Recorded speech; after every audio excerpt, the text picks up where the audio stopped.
বৰপেটা জিলাৰ কাছুমাৰা আৰক্ষী থানাৰ অন্তৰ্গত খোলাবান্ধা গাঁৱৰ পৰা এগৰাকী 2 সন্তানৰ মাতৃৰ নিৰুদ্দেশ।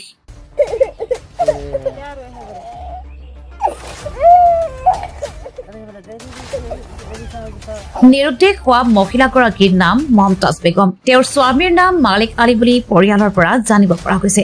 দুজনী কণমানি ছোৱালী মাতৃৰ স্নেহৰ অভাৱত হিয়া দোকাৰি কান্দি কান্দি মাতৃক অনুৰোধ জনাইছে, মা তুমি ক'ত আছা, মা তুমি ঘূৰি আহা, মা মোক কোনে ভাত খুৱাই দিব, তোমাৰ অবিহনে মই ভাত খোৱা নাই মা, বাইদেৱে কান্দি আছে মা, কিমান দিন হ'ল তোমাক দেখা নাই, তুমি য'তে আছা ঘূৰি আহা মা।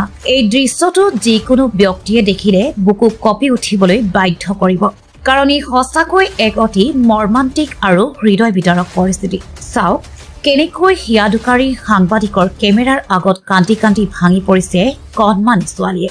কান্দি কান্দি ঘূৰি আহিবলৈ অনুৰোধ জনাইছে নিজৰ জন্মদাত্ৰী মাতৃক।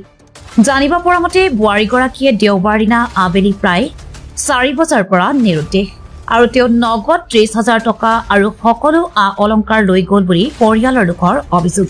ইতিমধ্যে স্বামী মালিক আলীয়ে পত্নীৰ সন্ধান বিচাৰি কাছুমাৰা আৰক্ষী থানাত এখন এজাহাৰ দাখিল কৰিছে। পৰিয়ালৰ লোকসকলে কয়, যদি কোনো সদাশয় ব্যক্তিয়ে উক্ত নিৰুদ্দেশ হোৱা বোৱাৰীগৰাকীৰ সম্ভেদ পায় তেন্তে অনুগ্ৰহ কৰি 8131083285 অথবা 6002015239 অথবা 8011173596 নম্বৰত যোগাযোগ কৰক। দুৰ্ভগীয়া স্বামী মালিক আলীয়ে সংবাদ মাধ্যমৰ জৰিয়তে কাছুমাৰা আৰক্ষীৰ ভাৰপ্ৰাপ্ত বিষয়া স্বপন কুমাৰ ভৌমিকক হাতজোৰ কৰি আবেদন জনাইছে, দয়া কৰি মোৰ পত্নী মমতাজ বেগমৰ সম্ভেদ উলিয়াই আমাৰ পৰিয়ালৰ বুকুত ঘূৰাই দিব।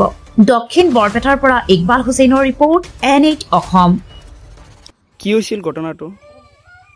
মই গুৱাহাটীত থাকোঁ। পৰহি 4টা বজাত মোৰ বৌটো ঘৰৰ পৰা ক'তবা গেছে, ঘৰৰ মানুহ ভাবছে কোনো আলহী ঘৰত পাই গেছে, সেই বুলি ঘৰৰ মানুহ বিচাৰিছে, নাই। ৰাতি 7টা মান বজাত মোক ফোন কৰিছে, বোলে যে এনে কথা। কোনে ফোন কৰিছে আপোনাক? মোক ফোন কৰিছে আমাৰ ঘৰৰ ওচৰতে মানে মামাৰ ল'ৰা এটা, বোলে যে এনে কথা দাদা, ভাবিতো নাই। তাৰপিছত মই বোলো ক'তবা গেছে, নহ'লে বিচাৰি চা, বহুত বোলে বিচাৰিছে পোৱা নাই। তাৰপিছত মোক ফোন কৰি ক'ল বোলে যে দাদা ঘৰত আহক, নাইচোন মানুহটো। পিছত আপোনাৰ ঘৰত আহিলে? পিছত মই ঘৰত আহিলোঁ গুৱাহাটীৰ পৰা। আহি পেলাই ঘৰৰ ওচৰত মানুহবিলাক সোধা-সুধি কৰিলোঁ, বোলে যে ক'ত আছে বা কাৰোবা কিবা দেখা পাইছে নেকি যাওঁতে। মানুহকেইটা ক'ল নাই, আমিতো সেনেকৈ দেখা পোৱা নাই। আপোনাৰ কিবা সন্দেহ হয় নেকি?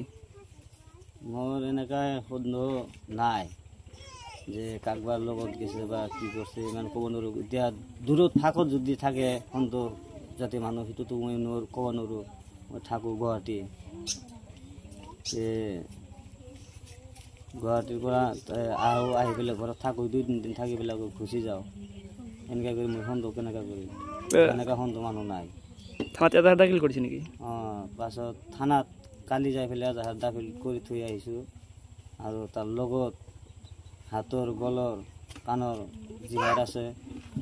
আৰু গুৱাহাটীত কাম কৰি পেলাই কেইটামান টকা জড়ো কৰিছিলোঁ। কিমান টকা? 30,000 মান টকা হ'ব জড়ো কৰিছিলোঁ। মানে গৰীব মানুহ, এটা পাকঘৰ দিম বুলি ভাবি পেলাই টকাখিনি জড়ো কৰিছিলোঁ। সেই টকা পইচা আৰু যুগৰ দিয়াৰ এইবিলাক চব লৈ গেছে। 2টা ছোৱালী আছে, ছোৱালী 2টা তামান কান্দি আছে মাৰ কাৰণে। লগত মই এইখিনি আবদাৰ কৰোঁ, বোলে যে কাছুমাৰা থানাৰ OC ছাৰক মই অনুৰোধ কৰি আছোঁ যে মোৰ পত্নীটোক যাতে সোনকালে আনি দিয়ে বা সন্ধানটো কৰে। আৰু অসমবাসী ৰাইজৰ সকলক কৈ আছোঁ, যদি কাইবা মানুহটো দেখা পায় বা স্কিমত নাম্বাৰ দিয়া থাকিব, যোগাযোগ কৰিব। যদি তাৰ কাৰণে